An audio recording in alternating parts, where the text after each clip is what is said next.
Voilà, bonjour à tous, heureux de nous retrouver encore ce matin. C'est toujours une joie de chanter, de louer le Seigneur ensemble, dans toutes les circonstances. Alors aujourd'hui, suite et fin du prophète Agée. Nous avons entamé la semaine dernière une petite prédication sur le prophète Agée. C'était le premier chapitre et nous allons voir le deuxième chapitre jusqu'à la fin, Dieu voulant. Et donc Agée, alors je m'excuse parce que la date de la rédaction de Agée m'était perdue la semaine dernière. Alors c'est en 520 avant Jésus-Christ. Bon, voilà. Mais on peut dater avec précision. Les oracles, les 4 oracles de Agée ont été donnés entre 520, août 520, et puis jusqu'à décembre 520. 4 oracles, 4 prophéties qui s'adressaient au peuple de retour d'exil. Le peuple où à Jérusalem le temple avait été détruit, il avait été commencé à le refaire, les fondations étaient posées, mais le peuple qui travaillait était découragé par plusieurs attaques, on voit ça dans le livre d'Esdras, et alors que pendant 16 ans, il y avait absence de travail, eh bien le prophète Agée reçoit du Seigneur des paroles pour encourager le peuple, et nous avions vu la semaine dernière un peu la parole d'Agée pour le peuple et comment le peuple a réagi positivement, comme il s'est laissé interpeller, comme il s'est repenti et il s'est mis au travail. C'est reparti. Alors on pourrait s'arrêter là, ça finit bien. Mais non, sur le cœur du prophète, il y a encore quelque chose à dire. Et j'imagine que dans son cœur, ça bouillonnait, il y avait des bonnes choses, mais aussi de l'amertume peut-être, parce qu'il a des choses à délivrer de la part de Dieu qui ne caressent pas toujours le peuple dans le sens du poil. Il doit aussi les reprendre. Et donc, nous verrons ce matin les 3 oracles suivants. Alors, donc, l'Écriture nous dit qu'après avoir parlé par les prophètes, Dieu nous a parlé par le Fils. Et c'est vrai que l'essentiel de notre nourriture chrétienne passe par le Fils, par le Nouveau Testament. Mais la parole des prophètes, elle nous édifie encore aujourd'hui. Donc, et soyons à l'écoute de ce prophète qui date de 520 avant Jésus-Christ, et nous ferons des allers-retours entre Jésus et les prophètes, parce que la parole pointe vers Jésus-Christ, et on fera souvent des voyages dans le Nouveau Testament aussi. Alors, Agée n'a pas fini de dire tout ce qu'il avait à dire. Et pour nous aussi, Dieu n'a pas dit son dernier mot. Il a encore des choses à nous dire en positif et aussi en négatif pour nous reprendre, parce que nous ne sommes pas arrivés encore à la sanctification totale, n'est-ce pas ? Donc voilà, Dieu a encore du travail pour vous et moi, et pour chaque être humain. Alors voici donc la première prophétie. Voilà, donc ça va s'afficher. Est-ce que c'est à moi de... Oui, merci. Voilà. Alors, il faut peut-être mettre sur Rhône, ça marcherait mieux. Voilà. Alors voici, donc Agée chapitre 2, de 1 à 9. Je vais lire. Le 21e jour du 7e mois, c'est précis, la parole de l'Éternel fut révélée par l'intermédiaire du prophète Agée. Parle au gouverneur Juda Zorobabel, fils de Shealtiel, au grand prêtre Josué, fils de Jotsadak, et au reste du peuple. Dis-leur, quel est parmi vous le survivant qui a vu ce temple dans sa gloire première? Et comment le voyez-vous maintenant, tel qu'il est? Ne paraît-il pas comme rien à vos yeux? Maintenant, fortifie-toi, Zorobabel, déclare l'Éternel. Fortifie-toi, Josué, fils de Jotsadak, grand prêtre. Fortifie-toi, peuple entier du pays, déclare l'Éternel, et travaillez, car je suis moi-même avec vous, déclare l'Éternel, le Maître de l'univers. Conformément à l'engagement que j'ai conclu avec vous quand vous êtes sortis d'Égypte. Mon esprit est au milieu de vous, n'ayez pas peur. En effet, voici ce que dit l'Éternel, le Maître de l'univers. Une fois encore et dans peu de temps, je ferai trembler le ciel et la terre, la mer et le sec. Je ferai trembler toutes les nations, les trésors de toutes les nations afflueront, et je remplirai de gloire ce temple, dit l'Éternel, le Maître de l'univers.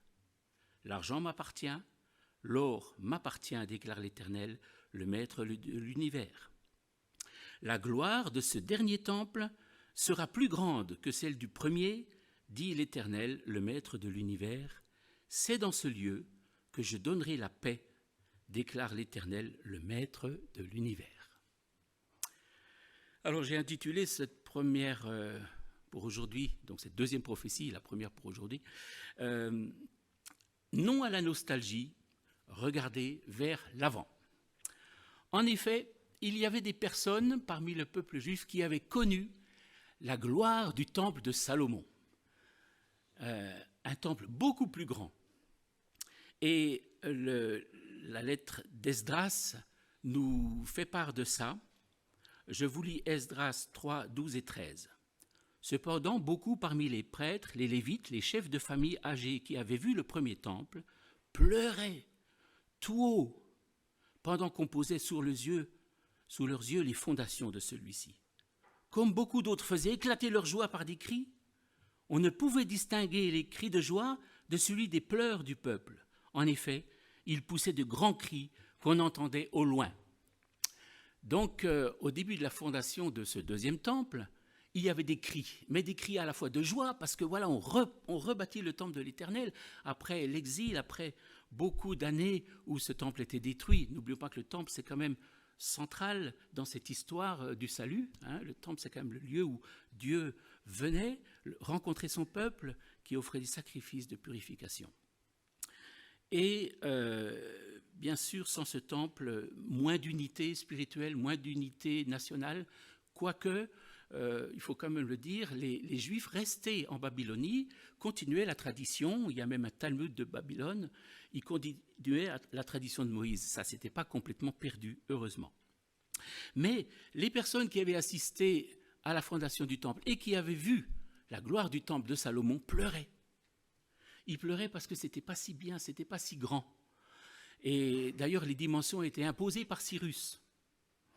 Et il manquait, par exemple, beaucoup de hauteur, il était beaucoup plus bas. Après, Hérode, plus tard, 20 ans avant Jésus-Christ, Hérode l'a agrandi. Mais enfin, voilà. Donc, il y avait à la fois des gens nostalgiques de la gloire du passé. C'était mieux avant. Peut-être. Mais le danger de parler comme ça, c'est que ça coupe l'élan, ça freine les initiatives et ça paralyse l'action. Et je ne sais pas si vous êtes comme moi, certainement aussi, puis avec l'âge peut-être aussi un peu plus, on regrette le bon vieux temps. Mais ce n'est pas tout à fait sage. C'est ce que dit aussi la parole de Dieu en Ecclésiaste 7, 10. Ne dis pas, comment se fait-il que les jours passés aient été meilleurs que ceux-ci ? Car ce n'est pas la sagesse qui te pousse à demander cela. Et moi, j'ai l'impression que dans chaque génération, on dit c'était mieux avant. Nous, on dit peut-être c'était mieux avant. Nos enfants disent non, c'est bien. Et quand nos enfants auront notre âge, ils diront peut-être c'était mieux avant. Alors ça, c'est la nostalgie. La nostalgie. Alors, c'est peut-être vrai qu'il y avait, et c'est certainement vrai qu'il y avait des choses bonnes qui se sont perdues. Mais il y a aussi des très bonnes choses aujourd'hui. Et puis, la parole de dit de ne pas regarder trop en arrière, mais il y a un espoir pour demain, quelle que soit notre situation. D'ailleurs, le prophète n'occulte pas le passé, c'est lui-même qui pose la question au peuple. Dites-moi, ceux qui l'ont vu là, comment c'était ? Est-ce qu'il n'était pas mieux qu'aujourd'hui, le temple de Salomon, par rapport à celui qu'on construit aujourd'hui ? Donc le peuple pose la question pour que les gens puissent s'exprimer, sortir peut-être leurs regrets, exprimer leurs regrets, mais ensuite ne pas tout le temps ressasser le passé, mais aller de l'avant. La parole du prophète est là aussi pour leur faire fixer les yeux vers plus loin, car Dieu est vivant, il maîtrise les choses, et même si le temple semble plus petit, il affirme que la gloire sera plus grande. Donc ça n'a rien à voir avec la dimension. C'est comme les églises, il y a des églises toutes petites. Je me souviens qu'on était à Châteauroux au début de notre mariage, dans une petite église de maison où il y avait une dizaine, mais la gloire de Dieu était là. Il y a des églises de milliers, c'est formidable aussi. Mais ce n'est pas donc la grandeur qui fait la présence de Dieu, on le sait bien. Mais c'est bon de le rappeler quand même. Alors voilà, maintenant au verset 4, maintenant fortifie-toi. Ok, on a vu le passé, on en a parlé, maintenant au travail. Fortifiez-vous, Je suis avec vous. Alors ça fait du bien, n'est-ce pas? Ces promesses que Dieu redit sans cesse tout au long de l'Écriture et qui nous redit aussi dans notre vie, je suis avec toi, tu es mon enfant, va de l'avant. Je suis avec vous. Et il dit, conformément, au verset 5, à l'engagement que j'ai conclu avec vous quand vous êtes sortis d'Égypte. Donc il rappelle l'alliance d'il y a des centaines d'années avant, l'alliance au Sinaï. Elle n'a pas disparu. Même si le peuple était déporté, il devait avoir l'impression que Dieu les ait abandonnés. Non, je suis avec vous, comme j'étais du temps de Moïse. Donc, on peut se mettre au travail. Allons de l'avant. Les promesses passées tiennent toujours. Il y a le rappel des exploits du passé, le rappel de l'Exode. Alors, on a vu qu'on pouvait se rappeler du passé avec nostalgie, et ça, il ne faut pas y rester trop longtemps. Mais on peut aussi se rappeler du passé positif, des exploits de Dieu dans l'histoire. L'Exode, la naissance de Jésus-Christ et tant d'actes historiques que nous lisons dans la Bible. Donc, se souvenir du passé, pas pour la nostalgie, mais comme tremplin d'encouragement pour le présent. Et d'ailleurs, le prophète les console et les encourage, Dieu les console et les encourage par la voix du prophète. Alors lisons encore donc la fin de cet oracle du verset 6 au verset 9, mais je vais vous le lire. À un moment donné, là, il utilise un vocabulaire qui nous surprend. Une fois encore et dans peu de temps, je ferai trembler le ciel et la terre, la mer et le sec. Alors là, de quoi il s'agit? Là, Dieu déclare qu'il va bouleverser les choses. Et quand on entend dans la Bible ce langage-là, ça fait penser au langage eschatologique. Alors voici un mot bien savant qui veut dire le langage des temps futurs. Alors ce verset, justement, a été repris dans la lettre aux Hébreux. Vous voyez, on passe maintenant dans le Nouveau Testament. Alors je lis Hébreux 12, 26-27. Lui, dont la voix avait alors ébranlé la terre, il a maintenant fait cette promesse.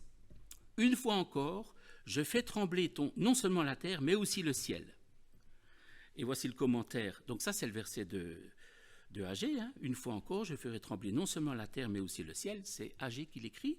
Et l'auteur de l'Épître aux Hébreux commente en disant « Les mots « une fois encore » indiquent bien que les choses qui appartiennent au monde créé peuvent être ébranlées, disparaîtront, afin que celles qui sont inébranlables subsistent. » Alors à ce moment-là, donc, le prophète Agé leur dit qu'à un moment donné, de toute façon, ça va s'écrouler, il y aura d'autres choses permanentes qui viendront. Jésus avait dit aussi, vous vous souvenez, à propos de ce temple d'Hérode, détruisez-le et en 3 jours, je le reconstruirai. Il parlait de sa résurrection. Il est dit aussi, de la bouche d'Agé, que la gloire de ce temple sera remplie et les trésors de toutes les nations afflueront. Et qu'est-ce que ça veut dire ça? Alors heureusement, dans cette préparation, j'ai lu, nous avons écouté le commentaire de l'Apocalypse, fait par Thierry, là vous l'avez peut-être entendu. Il est prophétisé dans l'Apocalypse que la nouvelle Jérusalem, le nouveau temple, le nouveau ciel qui vient, le temple qui vient sera rempli de toute la gloire des nations. Toutes les nations apporteront leur gloire. Et c'est ce que dit le prophète Agé déjà. Et d'autres prophètes l'ont dit avant lui, notamment Ésaïe, en Ésaïe 60, 5 et 11, que je vous lis. « Les richesses de la mer se tourneront vers toi, les ressources des nations viendront vers toi. Tes portes seront constamment ouvertes, elles ne seront fermées ni le jour ni la nuit pour laisser entrer chez toi les ressources des nations ainsi que leur roi en cortège. » Donc on voit que Agé, tout en parlant dans le présent de ses contemporains, du temple qui se construit, il envisage aussi un avenir éternel où la gloire sera encore beaucoup plus grande, où la gloire de toutes les nations viendra à Jérusalem dans le temple. Le Messie est entré dans ce temple. Quand Jésus parlait, reprenait les vendeurs du temple, quand il prêchait, quand il avait 12 ans et qu'il s'était éloigné de ses parents pour rester dans le temple et enseigner à son âge, enseigner les personnes. C'est dans ce temple-là. Et quoi de plus glorieux que le Messie? Le Messie a mis ses pieds dans le temple d'Hérode. C'est glorieux. Mais il est aussi question d'un temple spirituel. Le Messie, le prince de la paix, est entré dans ce temple. Alors maintenant, je retourne au Nouveau Testament, vous voyez, parce que le Nouveau Testament éclaire l'Ancien, comme l'Ancien éclaire le Nouveau. Jésus-Christ a ouvert même le lieu très saint. Mais attention, pas celui du temple d'Hérode. Mais il s'est quand même passé un acte extraordinaire sur la croix. Quand Jésus expira, eh bien le rideau du temple qui sépare le lieu saint du lieu très saint, où personne ne peut aller, sauf le sacrificateur, une fois par an, eh bien ce rideau s'est déchiré par une main invisible, du haut en bas. Ça vous prouve bien que ça vient d'en haut. Et là, le lieu très saint a été ouvert. Ça signifie quoi? Ça signifie qu'on peut rentrer. Maintenant, le peuple, à la suite de Jésus-Christ, peut rentrer dans le lieu très saint librement. Il a ouvert le lieu très saint. Et là, c'est un temple qui n'est pas matériel, c'est un temple spirituel. Écoutons encore le commentaire de l'Épître aux Hébreux, Hébreux 9, 11. Quant à Christ, il est venu comme grand prêtre des biens à venir.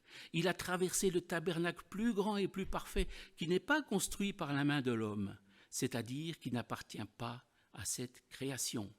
Il est entré une fois pour toutes dans le lieu très saint, non pas avec le sang des boucs et des jeunes taureaux, mais avec son propre sang. Il nous a ainsi obtenu un rachat éternel. Verset 24. En effet, Christ n'est pas entré dans un sanctuaire fait par la main de l'homme, dans une simple copie du véritable, mais il est entré dans le ciel même afin de se présenter maintenant pour nous devant Dieu. Voilà la gloire supérieure au temple construit de la période d'Agé, qui était déjà donc annoncé, on le devine, annoncé en filigrane par le prophète Agé. Ça, nous pouvons le savoir maintenant, parce qu'on vit après la venue de Jésus. Mais je ne sais pas ce que pouvaient percevoir les contemporains d'Agé. Ils devaient se dire, bon, on construit ce temple, il y aura quelque chose de mieux. Voilà. On ne sait pas trop ce que c'est. Nous, on le sait. Quel privilège de connaître cette révélation de la parole de Dieu. Le Messie bâtit un temple spirituel. Il en est la pierre angulaire, et les rachetés, les sauvés, en sont les pierres vivantes. 1 Corinthiens 3, 16. Ne savez-vous pas que vous êtes le temple de Dieu et que l'Esprit de Dieu habite en vous? Éphésiens 2, 20, 22.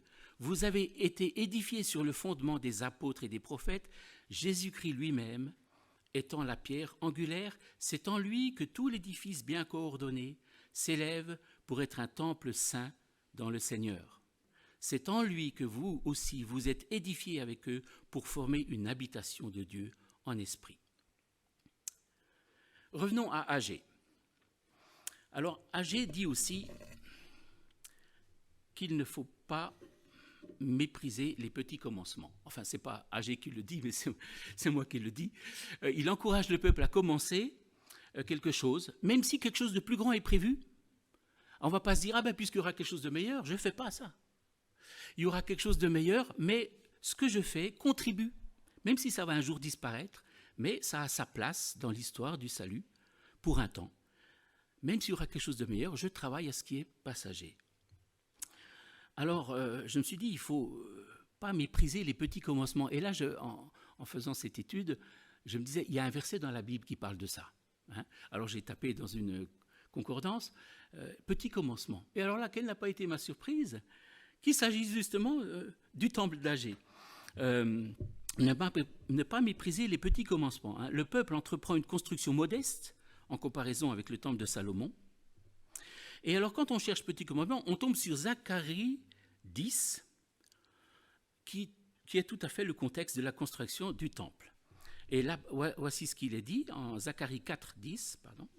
La parole de l'Éternel m'a été adressée. Les mains de Zorobabel ont posé les fondations de ce temple, et ses mains le termineront. Tu sauras alors que l'Éternel, le Maître d'univers, m'a envoyé vers vous. En effet, ceux qui méprisaient le jour des petits commencements se réjouiront. Alors ça peut nous parler aussi. Il n'y a pas de petits commencements inutiles. Il est toujours bon de commencer, ou de recommencer peut-être avec le Seigneur, même si c'est petit. Commençons petit, soyons fidèles dans ces petites choses. Elles contribuent à l'édification générale. La construction a un sens, une place dans l'histoire du salut. Fidèles dans les petites choses, même si elles sont provisoires. Voilà quelques leçons qu'on peut tirer de cet oracle. Alors passons à la deuxième prophétie. Maintenant, nous lirons le verset 10 à 18. Merci. Le 24e jour du 9e mois, encore un jour précis, le prophète peut dater, je ne sais pas comment il a reçu cette parole, mais il l'a reçu un jour précis. C'est un peu des fois comme les conversions, on peut dater une conversion précise, des fois on ne peut pas la dater de manière précise. Parenthèse fermée. Bon. Le 24e jour du 9e mois, la deuxième année de Darius, la parole de l'Éternel fut adressée au prophète Agé. Voici ce que dit l'Éternel, le maître de l'univers. Propose aux prêtres cette question sur la loi.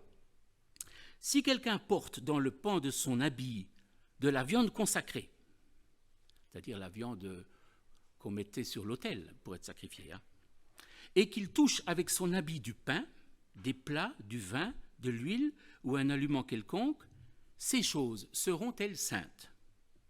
Les prêtres répondirent non. Agé dit, si une personne rendue impure par le contact d'un cadavre touche une de ces choses, seront-elles impures?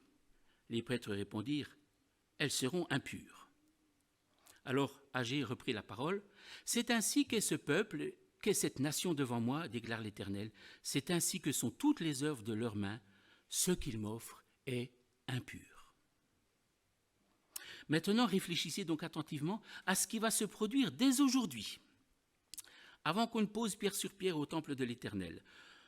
Quand on venait avec un tas de 20 mesures, il n'y en avait que 10. Quand on venait à la cuve pour puiser 50 mesures, il n'y en avait que 20. Je vous ai frappé par la rouille, par la nielle et par la grêle. J'ai frappé tout le travail de vos mains. Malgré cela, vous n'êtes pas revenus à moi, déclare l'Éternel.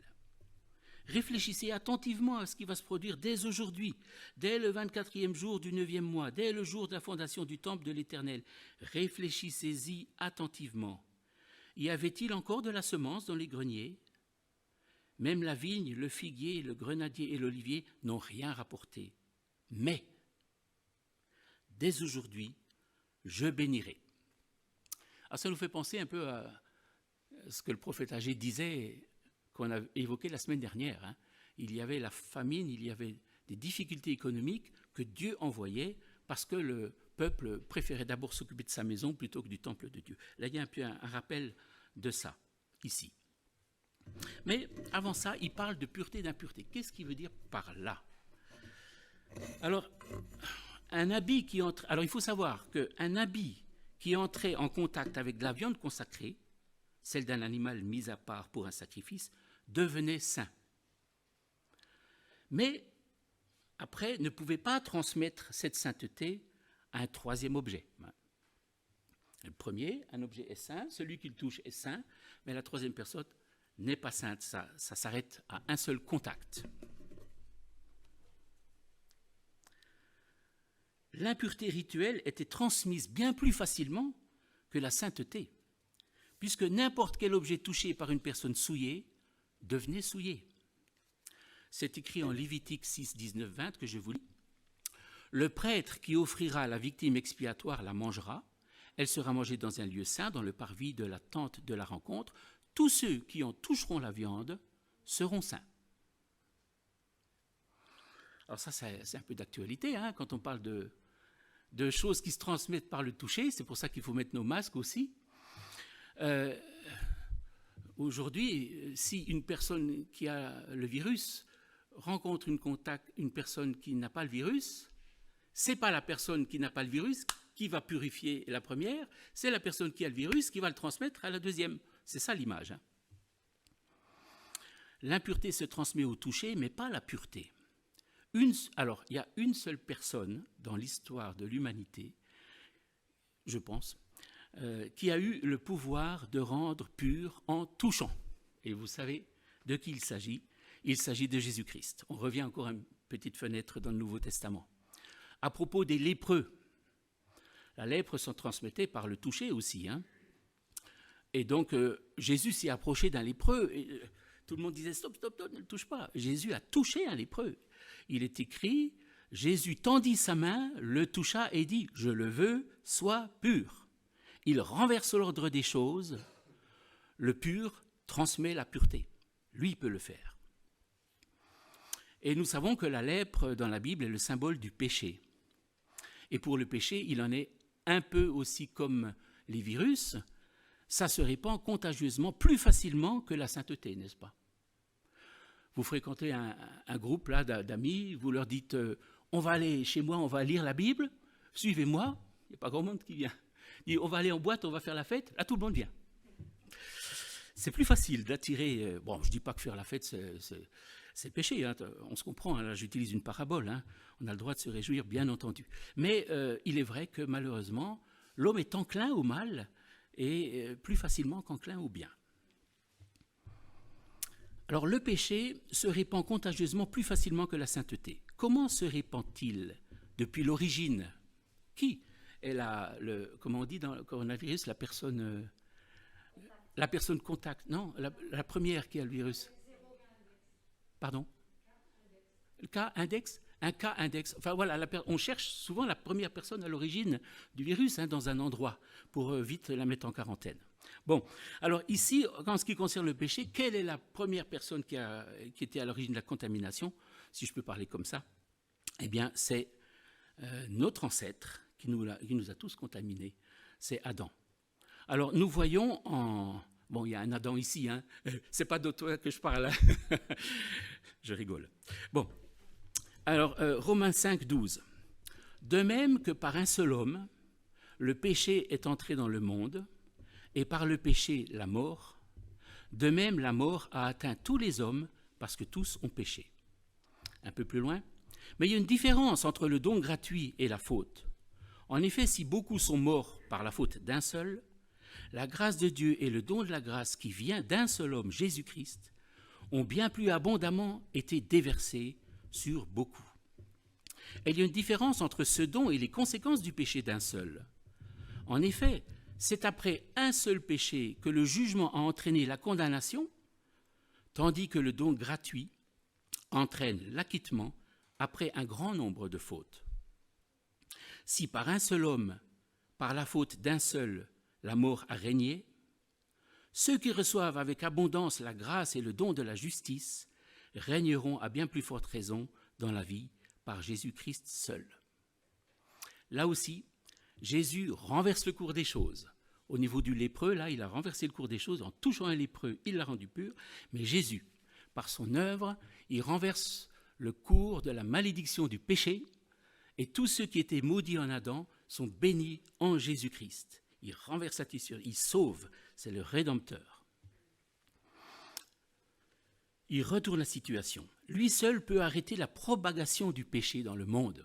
Lui seul peut arrêter. Ce n'est pas les organisations sociales de bienfaisance qui font du très bon travail, il faut les soutenir dans certains cas, mais au niveau spirituel, on n'y arrive pas, il n'y a qu'un seul qui peut le faire, c'est Jésus-Christ.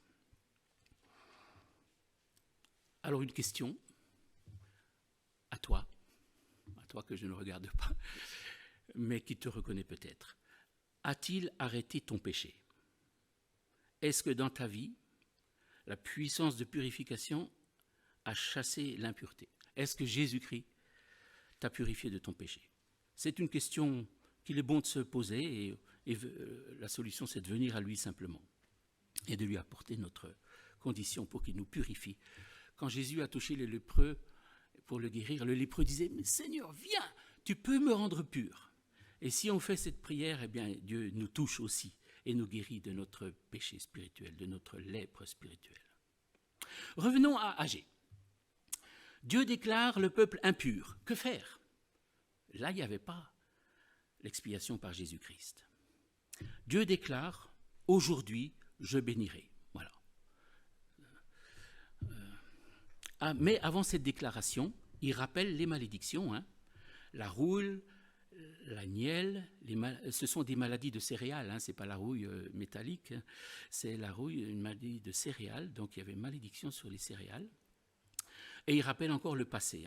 Mais cette fois-ci, ce n'est pas un passé glorieux. Alors il est bon de se rappeler le passé, même s'il n'est pas beau.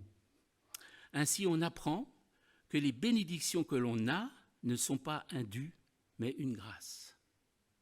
Et ce que l'on est n'est pas un mérite, mais une grâce. Dieu déclare qu'il bénira. Voilà. C'est une parole précieuse et à entendre et à recevoir, surtout pour le peuple à l'époque, parce qu'il n'y avait pas de moyen d'être purifié, à part rentrer dans le temple, et là, il n'y avait pas de temple. Et voilà, il reçoit cette parole de délivrance de la part de Dieu, c'est Dieu. L'Éternel montre ainsi sa bonté, sa générosité, sa miséricorde. Alors maintenant, bien sûr, aujourd'hui, elle ne passe que par Jésus-Christ. Troisième et dernière prophétie pour aujourd'hui, c'est la quatrième de Agée, mais pour aujourd'hui, c'est la troisième. Les dernières paroles s'adressent plus à une personne, mais nous allons voir aussi qu'elles peuvent aussi s'adresser plus loin, comme beaucoup de paroles de prophètes. Lisons du verset 20 au verset 23. La parole de l'Éternel fut adressée une seconde fois à Agée. D'ailleurs, je ne sais pas pourquoi il dit seconde fois. Bon, parce que c'est la quatrième parole qu'il délivre. Le 24e jour du mois. Dis à Zorobabel, le gouverneur de Juda, j'ébranlerai le ciel et la terre, je renverserai le trône des royaumes, je détruirai la force des nations, des royaumes des nations, je renverserai les chars et ceux qui les montent, les chevaux et leurs cavaliers seront abattus, chacun par l'épée de l'autre. Ce jour-là, déclare l'Éternel, le maître de l'univers, je te prendrai, Zorobabel, fils de Shealtiel, mon serviteur, déclare l'Éternel, et je ferai de toi comme un sceau. Car je t'ai choisi, déclare l'Éternel, le maître de l'univers. Cette quatrième et dernière prophétie s'adresse personnellement à Zorobabel, le gouverneur de Juda. On trouve l'expression déjà citée « j'ébranlerai le ciel et la terre ». Tout à l'heure, on l'a vu. Je renverserai toutes ces puissances des nations. Et là encore, c'est le langage eschatologique apocalyptique. Elle concerne un avenir lointain, une victoire finale et universelle. Le verset 23 a une double portée. Le verset 23, c'est « Ce jour-là, déclare l'Éternel, le maître de l'univers, je te prendrai, Zorobabel, et je ferai de toi comme un sceau. » Elle a une double portée. Elle concerne Zorobabel, qui va être effectivement l'agent de Dieu pour reconstruire le temple, avec aussi le grand prêtre Josué et tout le peuple. Mais elle vise plus loin un descendant de Zorobabel dans la lignée de David, le Messie qui remportera la victoire finale. Alors il est question d'un sceau, sceau S-C-E-A-U. Le sceau était une sorte de cachet dont l'empreinte faite sur de l'argile ou de la cire servait de signature. Et là, c'est Zorobabel qui est le sceau, c'est lui qui est la signature. Porté sous forme d'anneau à un doigt ou attaché à un cordon autour du cou, il pouvait être utilisé comme un gage ou comme la garantie de remboursement complet d'une dette. L'image est forte. Zorobabel est une signature de Dieu. Il est mentionné dans les généalogies de Jésus-Christ. Dans la généalogie de Matthieu et de Luc, nous voyons que parmi les ascendants de Jésus-Christ, il y a Zorobabel. Tous les ancêtres de Jésus sont des signatures, des empreintes de Dieu dans l'histoire qui attestent que Dieu maîtrise le cours des générations jusqu'au Messie et au-delà. Au-delà, comment ça ? C'est formidable de penser aux ancêtres du Messie, son ascendance. Mais j'attire votre attention sur la descendance spirituelle du Messie, des fils et des enfants. Bien qu'il n'était pas marié, Jésus, bien qu'il n'était pas père, au sens physique du terme, il n'a pas eu de garçon ni de fille, eh bien, il a des fils, et il a des fils dans le sens fils spirituel, et il a des enfants dans le sens spirituel. Les chrétiens sont entrés dans la famille de Dieu. Ils sont enfants de Dieu. À tous ceux qui ont accepté la parole de Dieu, à ceux qui croient en son nom, cette parole a donné le droit de devenir enfants de Dieu. Quel privilège! Est-ce qu'on le mesure? Est-ce qu'on en profite de ce statut?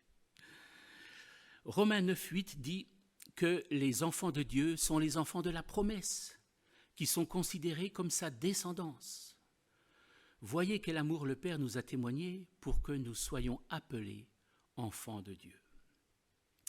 L'expression « fils de Dieu » est surtout utilisée pour Jésus-Christ, bien sûr, parfois pour des créatures angéliques célestes, et en tout cas, moi j'en ai vu une fois pour les chrétiens. Dans Galates 3, 26, « Vous êtes tous fils de Dieu par la foi en Jésus-Christ. » Alors, vous êtes tous... je vous pose la question, je me permets encore une question personnelle, comme tout à l'heure, c'est bon d'être interpellé dans notre parcours spirituel. Est-ce que nous sommes enfants de Dieu? Oui ou non? Il n'y a pas d'intermédiaire. Et si on ne l'est pas, là encore, on peut le devenir, il n'y a rien à payer. Il n'y a pas de sacrifice à faire, il n'y a pas de rite à faire. Il suffit d'ouvrir son cœur au Seigneur et à l'Évangile pour devenir disciple de Jésus-Christ, à le suivre, et peut-être se faire baptiser pour témoigner publiquement notre engagement. Voilà, nous avons vu, survolé, ces belles prophéties d'Agée qui voient qu'elles nous concernent. Hein. Moi, je trouve que c'est formidable, la parole de Dieu écrite il y a 500 ans ou il y a 800 ans avant, elle est encore vivante aujourd'hui. Hein. C'est extraordinaire. Alors, en conclusion d'abord d'aujourd'hui, donc, ces trois oracles pointent vers Jésus-Christ. Tout en s'adressant au peuple de Juda en 520 avant Jésus-Christ, elle laisse deviner que le temps du royaume éternel n'est pas encore d'actualité, mais pour un futur certain, auquel il faut croire pour vivre dans l'espérance. Est-ce qu'on y croit, nous aussi? Est-ce qu'on croit que le meilleur est devant nous? Il n'est pas derrière, il est devant. Est-ce qu'on croit que Dieu a un royaume qui nous a réservé? Ça change tout quand même, hein, quand on y croit. Chers frères et sœurs, il y a de l'espoir. L'Église est en marche vers le royaume inébranlable. Puis je ferai une conclusion générale sur ce livre d'Agée que nous avons survolé ces 2 dimanches. Et peut-être un rappel des leçons que nous avons apprises. Ne pas négliger Dieu pour notre confort personnel. Ça, c'était le dimanche dernier. Dieu a la priorité. Il doit l'avoir. Est-ce qu'il l'a dans notre vie? Bon. Courage, ne pas mépriser les petits commencements, sans nostalgie d'un passé meilleur. Servir Dieu en toute pureté. C'est quand même triste de voir que Dieu déclare « ceux qui me servent là sont impurs ». Et Dieu demande que pour son service, on soit purifié. Il voit les mobiles de nos cœurs, les intentions de nos cœurs, si c'est par orgueil, si c'est par jalousie, quoi que ce soit, c'est impur. Servons le Seigneur avec un cœur pur. Venons à lui pour qu'il nous purifie avant même de commencer le travail. Enfin, un avenir glorieux nous attend. Prenons notre part, notre place dans cette histoire du salut. Hein. L'histoire du salut, depuis la Genèse à l'Apocalypse qui date depuis des siècles, nous en sommes aujourd'hui encore les acteurs peut-être. Dieu veut nous employer, nous, notre petite histoire, un maillon de la chaîne de la grande histoire du salut. C'est un privilège et une responsabilité. Amen. Je vais terminer là et encore par la prière. Seigneur notre Dieu, merci pour le prophète Agée. Merci pour les écrits si vieux qui nous sont parvenus intacts jusqu'aujourd'hui. Merci pour ta parole vivante qui est rendue vivante par ton esprit. Rends-la vivante dans nos vies personnelles, dans notre histoire, Seigneur. Tu nous connais, tu sais notre passé, mais tu sais aussi quel avenir glorieux tu réserves à tes enfants. Que cette espérance puisse nous mobiliser, nous motiver et nous réveiller. Seigneur, fais-nous du bien. Merci pour ta grâce, ta bonté infinie. Gloire à ton nom. Amen.